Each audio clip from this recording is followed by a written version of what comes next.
जी तो नाज़रीन पोरियत तबके से वागियल लोहार को तबको जेकी आहे त अॼु जे हिन जदीद दौर में भी कसम पुरसी वारी ज़िंदगी गुज़ारण ते मजबूर आहिनि।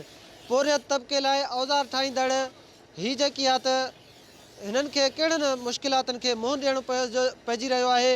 उन ई हवाले सां अचो त साणनि वीचार वंडियूं त हू कहिड़े क़िस्म जे जेकी आहे त मुश्किलातनि जो शिकार आहिनि। असां ये चवणु चाहियूं था असांजो जेको बि असां मज़दूर तबके वारा चाहियूं था जहिड़ी बि शइ आणूं था असां उन ठाहियूं था उनमें कुझु बि असांखे इज़ाफ़ो नथो मिले वञे। हर शइ असांजी उते रहियो पियो आहे, सॼो सिस्टम ईअं थियो पियो आहे।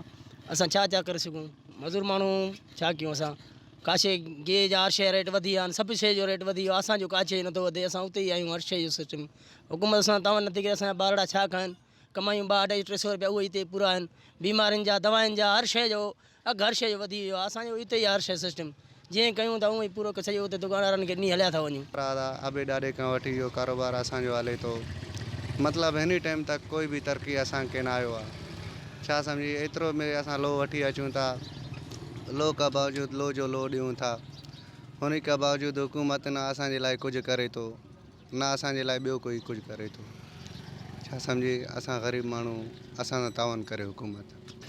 असां ग़रीब माण्हू हर कुटियूं था, ॾाटरा ठाहियूं था, लो जी बराबरी बि न आहे। सम्झिए ग़रीब माण्हू न ॿार पढ़ंदा स्कूल न ज़मानो, हिन ताणी असांजो को बिलो ई न थियो आहे। छड़ो लो कुटे कुटे ग़रीब माण्हू तबाही में अची विया आहियूं।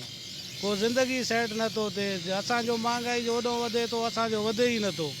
सम्झिए असां उते ई उते बीठा आहियूं। ग़रीब माण्हू असांजा सॼा नंढा नंढा ॿार आहिनि। जीअं तव्हीं पोरियत तबके सां वागियल लोहारनि जूं ॻाल्हियूं ॿुधियूं, उन्हनि जो चवणु हो त महांगाई जे हिन तूफ़ान वारे दौर में बि संदनि जो गुज़ारो मुश्किल थी वियो आहे। हिननि वधीक चयो त हिननि खे जेके आहे त रहाइश तालीम इलाज जूं सहूलियतूं बि मुयसरु न आहिनि। हिननि वफ़ाक़ी ऐं सिंध हुकूमत खां मुतालबो कंदे घुर कयो आहे त संदनि जेका त उजूरो वधाए को रिलीफ पैकेज ॾिनो वञे। कैमरा टीम सां गॾु अब्दुल गनी खोसो, जेकब न्यूज़, गढ़ी हसन।